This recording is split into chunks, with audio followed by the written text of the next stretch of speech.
Chapter 14, Section 5, the Catholic Reformation and Counter-Reformation. In this last section of the chapter, we'll be talking about what the Catholic Church itself finally did after about a century of reform movements started within it to actually reform itself as a large institution and church. And primarily what they're going to do is go on the attack, both physically and spiritually, to stop the spread of Protestantism, win back followers to the Catholic Church, and actually, believe it or not, start taking care of people like churches usually do. Their whole focus as a church shifts right here as part of the Counter-Reformation, and we'll end with that today. So remember, Martin Luther started the Reformation in 1517 in Wittenberg, Germany. And there had been ongoing reforms before that, but Martin Luther really was the lead guy in this whole thing. That there's 3 years of rapid change with Calvin starting and Henry VIII breaking away and the Anabaptists in Switzerland. That all happens right between 1520 and 1540, roughly. And after 1540, really no new areas of Europe become Protestant except in the Netherlands. And we're going to pick up that story in chapter 15, and it's a really good one. But pretty much by 1540, the parts of Europe that were going to be Protestant had already become that way, primarily northern Germany, Scandinavia, and the parts that are going to stay Catholic are Catholic, and the parts that have become Calvinist, like in Switzerland, doesn't really change for a while, so it's relatively stable. But nevertheless, the Catholics pick up the fight. Their response to the Reformation is called the Counter-Reformation. What we call the Catholic Reformation is really all of the things that they were doing prior to 1517 and Martin Luther. Things like the Brethren of the Common Life, or Cardinal Cisneros in Spain, things at the beginning of this chapter that were already going in the right direction. They call that the Catholic Reformation. And we use the term Counter-Reformation specifically to talk about their reaction to Protestants and how to stop them, win them back, and become a different kind of church. So the Counter-Reformation really is after 1517 if you're looking for the difference in those two terms. But most people use those terms interchangeably, and you'll probably see them that way in books and on exams moving forward. So what took so long? Why did it take so long for the Catholic Church to finally make some corrections to all the years of abuse? The popes, why did they move so slowly to reform? Well, this is the Renaissance still. Remember that. These two movements are happening simultaneously. The Renaissance and the Reformation are parallel. And the popes of the Renaissance, like Clement VII, who's a Medici pope, they're more interested in promoting the arts and building cathedrals and architecture and patronizing artists, that they didn't really care much for spiritual reform. So there's also a lot of wars going on. This is the Habsburg-Valois Wars being fought in Italy, and one of the main events of those wars was actually the sack of Rome. The city of Rome was destroyed in 1517. There was a big battle there, and Holy Roman Emperor Charles V actually sent troops in to destroy the city. Even though he was Catholic, the city of Rome at that time had been allied with the French, his enemies, and so he wiped out the city. So there's real legitimate problems happening. That's just 10 years after Martin Luther, 1527 to 1517. It's just a decade later. There's a lot of international affairs happening at the time. All right, but they eventually do. So the Pope that finally gets his act together and calls the big meeting. There's this big meeting to finally formulate our strategy, the Council of Trent. And the Pope is Paul III, and he's not maybe a likely candidate to be a reformer because he, like many popes, had mistresses and grandchildren that he should never have had, but nevertheless, he knew it was about time to make some modifications to Catholic faith. This is 1545, so this is nearly 30 years after Martin Luther, so it takes a while, but nevertheless, here they go. So this is Paul III. So the objectives of this big meeting at the Council of Trent. This is the big gathering of all the officials in the church. What are we going to do? Our objectives are to reform, to fix some of the abuses, probably but not all, some of them, the most egregious, the most serious. And their objective was to reconcile with the Protestants and go back to having one church in Europe. They're not going to be successful at that. You'll see very quickly. There's problems going into the meeting here. International politics already is playing a factor. I just mentioned these massive wars being fought in the Italian peninsula.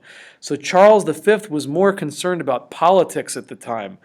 And this is the same guy that was trying to stop Luther. And he was more worried about the loss of more territory to these Protestant princes than he was about reforming the church. So some of these people weren't really into these kind of council meetings. The French, the big enemies of Charles V, the French, the Valois, were more interested in keeping the German states divided. And so they were on the side of the Protestants. So there was lots of political situations happening that really slowed all this down. That was really another factor of why this took so long to get going. So at the Council of Trent, here's a famous painting of it. Looks like there's angels or something sitting up in the balcony as these church officials do their work, and the cardinals sit up in the front row and they're red. So what changed and what stayed the same? Here we go. In terms of what the major decisions, they reaffirm that the Bible and church traditions are equal sources of religious truth. That's really no different at all. They reaffirm that the 7 sacraments are the only way to receive God's grace. Things like marriage, baptism, communion, confirmation, last rites, those are the sacraments.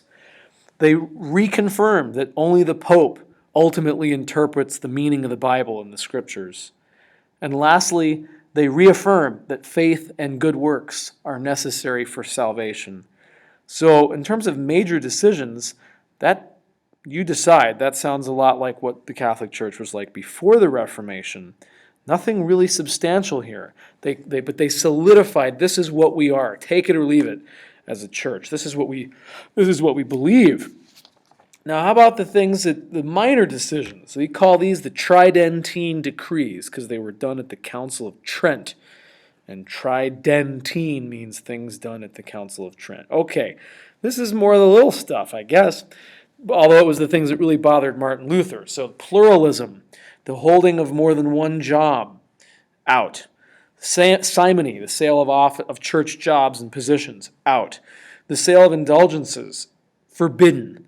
They improved the issue of clerical immorality, how these priests had mistresses and wives and illicit wives and concubines and all that. They said you can't have that. You got to be celibate. We got to go back to that. No messing around. Keep your vows to God in your moral life. Okay? And they also started establishing seminaries. The seminaries are schools for priests. They're to educate and train up future priests. Those are called seminaries. And so they're going to establish these all over Europe. So this is moving in a good direction. And they raised the standards for ordination. Ordination is the process of becoming a priest. You have to be ordained by the church.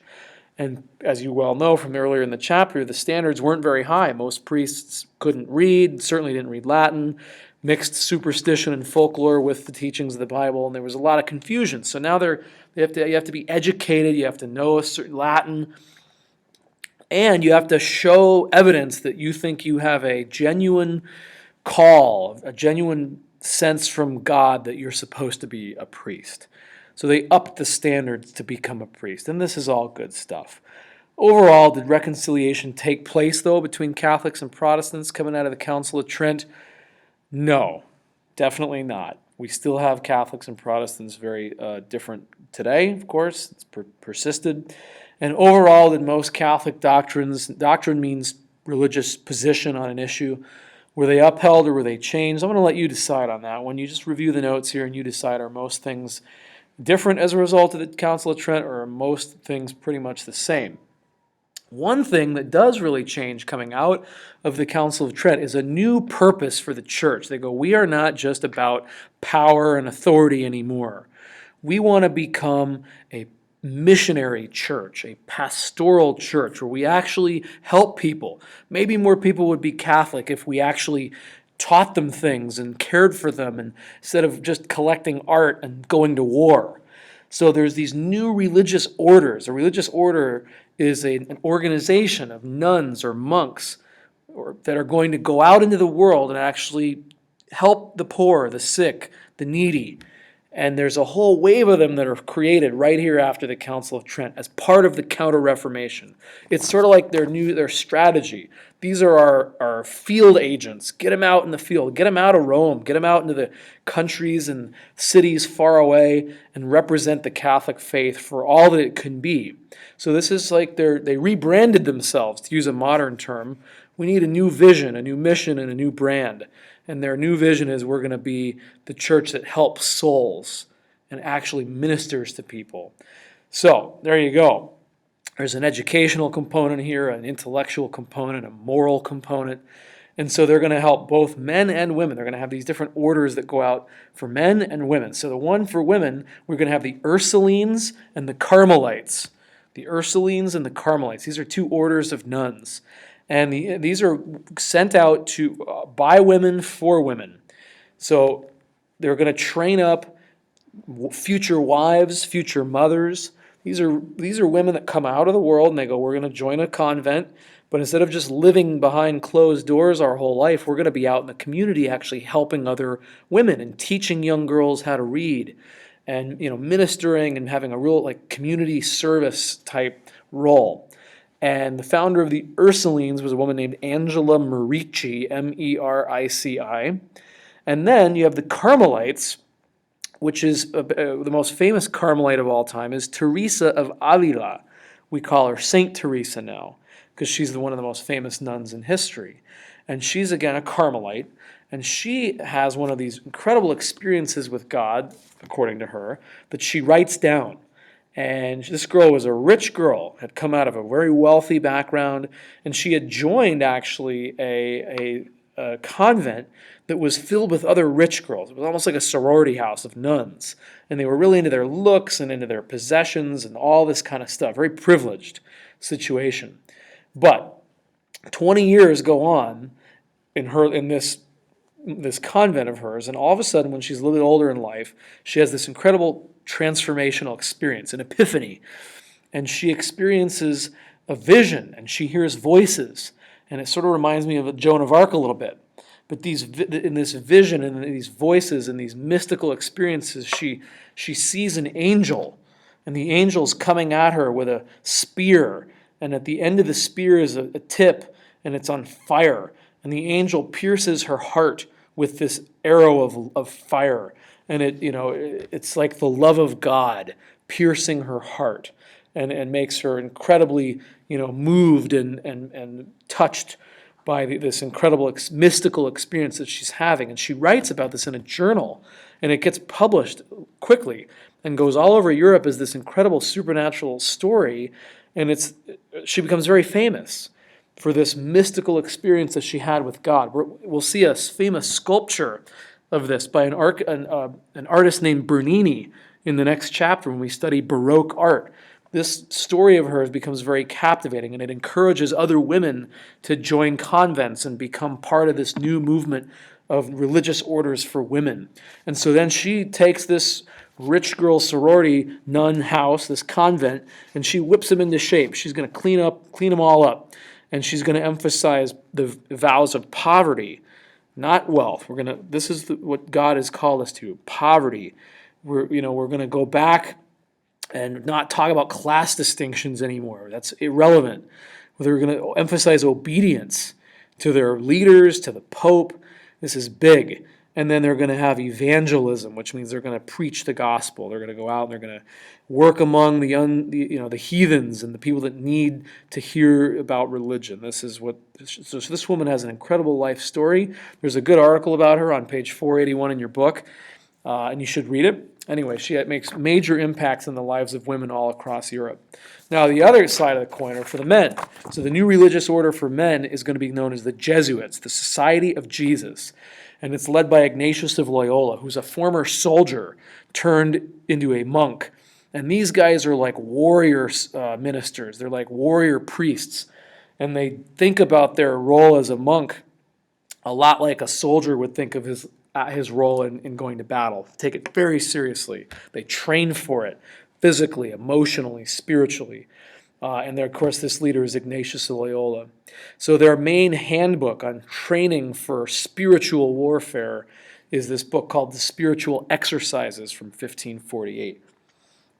And it's like a personal spiritual workout plan.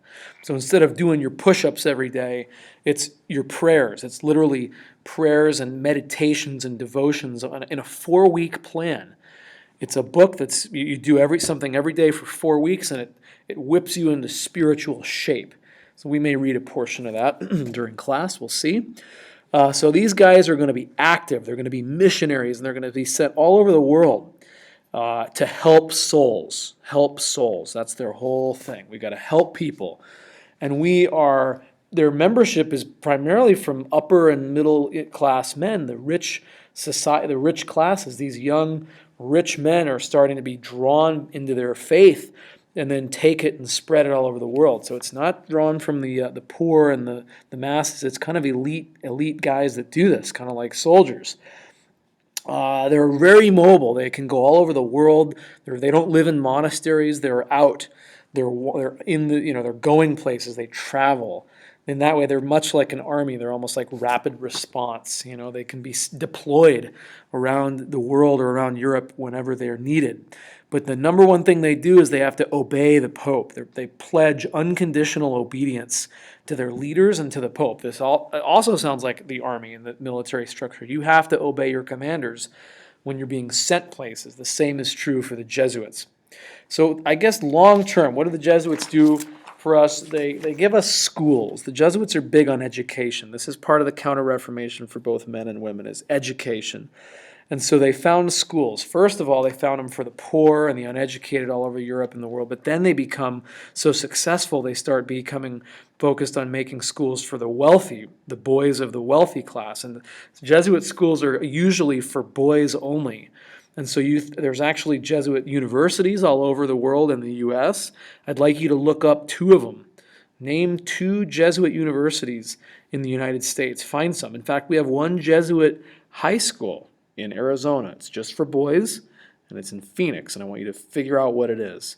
Because typically, at least, and traditionally it's for boys only. Now there's some, co-ed, certainly a lot of co-ed universities that are Jesuit. But look up some of these schools, both high schools and universities and colleges in the U.S. You'll see the legacy of these guys in education is really strong.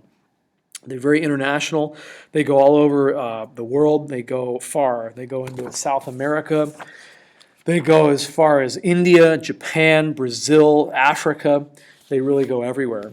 In terms of, do they actually reconvert people to Protestant faith? Yeah, a little bit. They reconverted a little bit of southern Germany and parts of Eastern Europe, but primarily the impact is in schools and in education and in being missionaries. And they fought sometimes. They had to actually do battle from time to time. They spied on people. Their work was a little dirty here and there, but long term we remember them for some of the better things that they did. All right, another part of the Counter-Reformation is the Sacred Congregation of the Holy Office.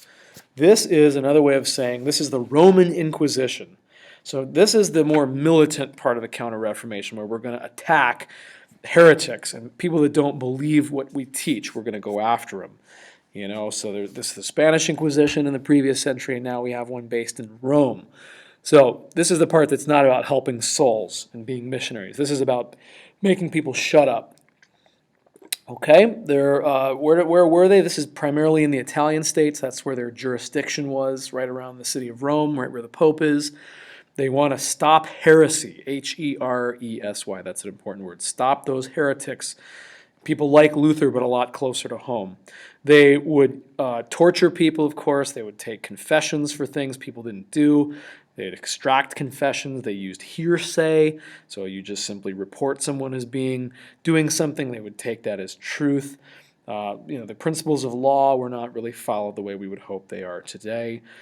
And this is, again, just a lot like the Spanish Inquisition. They came up with an index of prohibited books. This is the do not read list, and you can guess who's at the top of that list in 1550. Martin Luther. So these are things that challenge the church. You couldn't read John Calvin. You couldn't read Michael Servetus. You couldn't read Luther. You couldn't read anything except what's approved by the church. And I looked up that index of prohibited books was in effect with different hundreds of books on it over the years until 1966. That's not that long ago. Finally, it was repealed. It was in effect for 500 years almost. All right, so this is the Inquisition in Rome stops heresy in the Papal States, which is right around Rome, because that's where all the institution was. But it really was ineffective throughout Europe, and the Reformation goes on. All right, so last section, the Reformation, continuity or revolution. This last section is sort of taking a step into the future. What did this all mean? How radical was all this religious change? And what's the evidence for it?